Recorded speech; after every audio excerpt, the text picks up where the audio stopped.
Okay, so sorry that did not work. When I click on that link, it takes me to the Kaltura website, or whatever link it is, and I'm able to open it up. This is definitely not the best way of getting this done, but I'm gonna film this and then upload it to YouTube, and then share that, and then I'll send you that link. Thank you for your understanding. I'm so sorry that this didn't actually work out. I've used this for past classes, so I thought for sure that this would be a good way of doing this. So I'm just gonna videotape the video that I made yesterday, and upload that to YouTube. So hopefully this works for you. Again, so sorry. All right, hello. My name is Jake Hooten, and this is my presentation for the Sporting Observations final presentation assignment, and I have titled mine The Bennington Brawl. So just to give a little context of the event that I watched, it is an NHL game between the Minnesota Wild and the St. Louis Blues. This game ended up being a final score of 8-5, so kind of a high-scoring game. It was played at St. Louis. Just to give a little bit of context, this game was played towards the end of the season, or at least end of the regular season. There was 14 games left for both teams. So the Wild at this point in the season are doing really well. Look like they're going to be a lock for the playoffs, while unfortunately for the St. Louis Blues, they were having the exact opposite season, where they were towards the bottom of the table. Definitely a year to forget. So this moment that I'm going to break down of the sport-related violence happened after the Minnesota Wild scored their 5th goal of the game, so they still had a few more to go. But this was the 5th goal of the game. It had been very chaotic up to this point. A lot of goals being scored. I believe the score was 5-4 now at this point.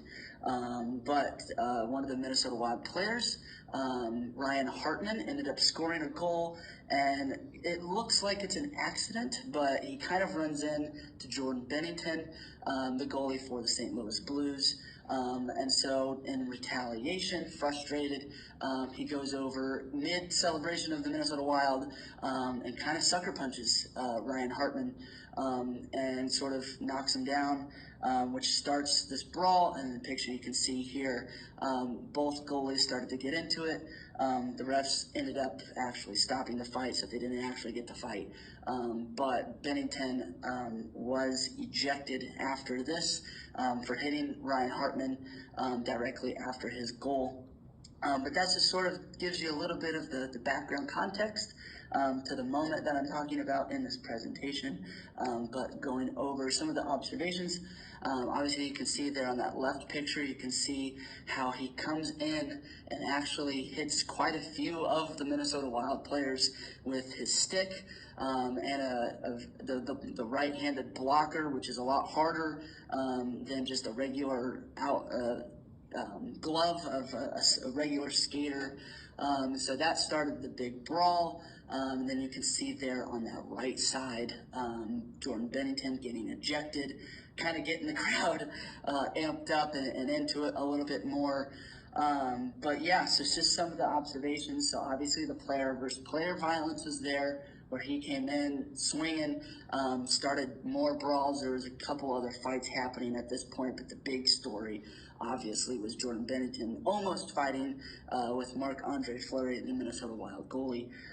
But there's lots of tension between the players, obviously. Like I mentioned, the refs kind of stopped the fight from fully developing. They didn't really let the two goalies go at it, something kind of rare that we don't really get to see in the sport of hockey that much, is seeing two goalies fight. So after the game, I should mention, this was a nationally televised game. So when this occurred, the national news sort of took this and blew it up quite a lot. And so Bennington couldn't really hide from this ejection, this moment of frustrated retaliation. And so Bennington, like I said, got ejected, and there was a lot of backlash from the media. There was lots of kind of hate comments and just talking about how he was a dirty player with the cheap shot that he threw. And you can tell that it's a move of retaliation and not necessarily a regular fight in hockey. And he tried to sort of twist it, and his teammates tried to twist it if he got ran into, and that it was the Minnesota Wild player's fault. But you can see that it's kind of an accident, and he kind of blows the moment out of proportion. And so so just a lot of national news.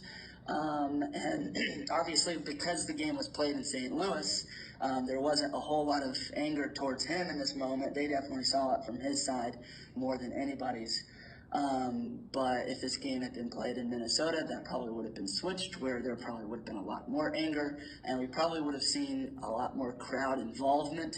You can see that sometimes in hockey, where if something doesn't happen the way that the crowd wants to, you will see them retaliate more and shout and get into it in a more aggressive manner, especially right now that it's playoff season. Going on to the SRV factors, just a couple things I wanted to look into. So history of violence, that's mainly towards Bennington. He's kind of known as a hothead of the sport, one of the definitely dirtier goalies, at least, maybe not players in the NHL fully. But he is definitely a goaltender that is known for getting under the skin of other players and kind of having these moments of frustration and aggression kind of frequently. So he has his own personal history of violence.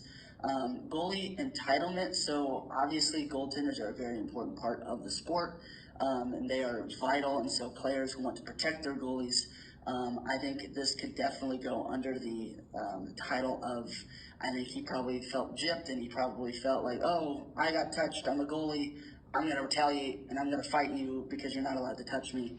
Whereas if this was any other position, this might not necessarily have occurred. The violence might not have sprouted as quickly and aggressively as it did if Bennington had been a goalie. And just, this is a divisional rival, so there's a lot more at stake. The game and the outcome affects both teams a little bit more than it does for just any other kind of game between, like if a Metropolitan Division team played a Pacific Division team. But because it's both Central Division teams, there's a little bit more heat involved in this game. So I believe that also has an effect on the related violence and how this sort of popped up very quickly and got out of hand a little bit. Breaking down sort of the extra smaller aspects of this moment, starting with subculture of violence. Our textbook sort of goes into how a subgroup can accept violence. It sort of becomes a norm. Hockey is a naturally violent sport, and as you can see in that picture in that right-hand corner, you've got like half the team for both teams in a melee. And so it's kind of just expected that there's fights, it's expected that there's violence, but maybe not necessarily to the extent that we see in this Bennington moment, this Bennington brawl. And we can see that the refs usually allow fights sometimes, but not necessarily in the Bennington situation, which was kind of interesting to see. And so there's a study done on NBC there at that bottom right-hand corner, where you can sort of see a breakdown of the support of if people want refs to step in and sort of stop fights, or if there's a ban or punishment from fighting that like we see in this top right-hand corner. Hardcore fans, I would say the fans that are actually going to games and paying lots of money for tickets, you can see it's a little bit more of an even split where they're kind of opposed to this.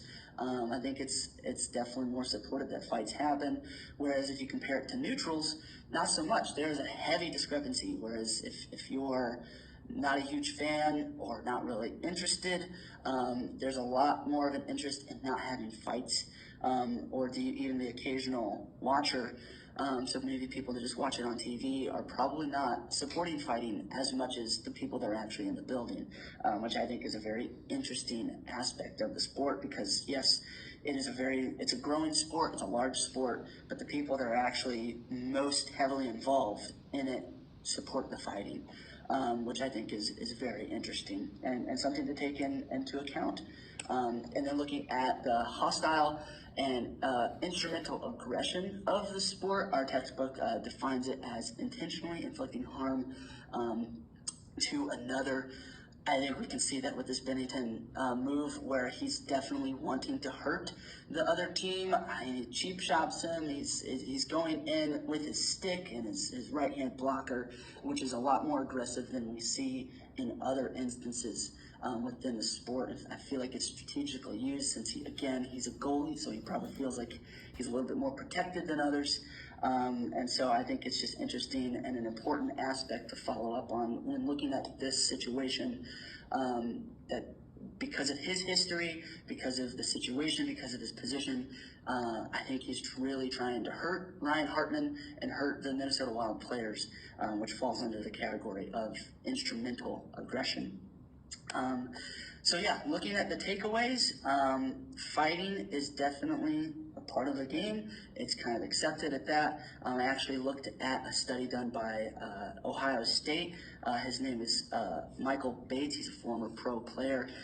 He actually looked at what the effects of fighting, if it actually stops other aggression or other violence in the sport. He says that it probably doesn't. He looked at it's more so fighting has become a retaliation thing, more so than a prohibition of other violence in the sport. And so I think that's super important to look at, whereas fighting is still happening and occurring, maybe at a lesser degree than it used to, but it's not necessarily getting the effect that I think it used to back in the day, when it was fights happen to try to stop violence, whereas now it's fights happen, because I feel gypped, or I feel like something happened that didn't go my way. But yeah, so that is my presentation. Here are my citations. But I hope you really enjoyed this, something I'm very passionate about. I love hockey. But yeah, I think this moment with Jordan Bennington sort of gives a lot of light into where the sport of hockey is in terms of violence. So thank you. Again, thank you for letting me know. Sorry that this is like the best way that I could do this short term or just off the cuff, but hopefully this works out for you. Thank you.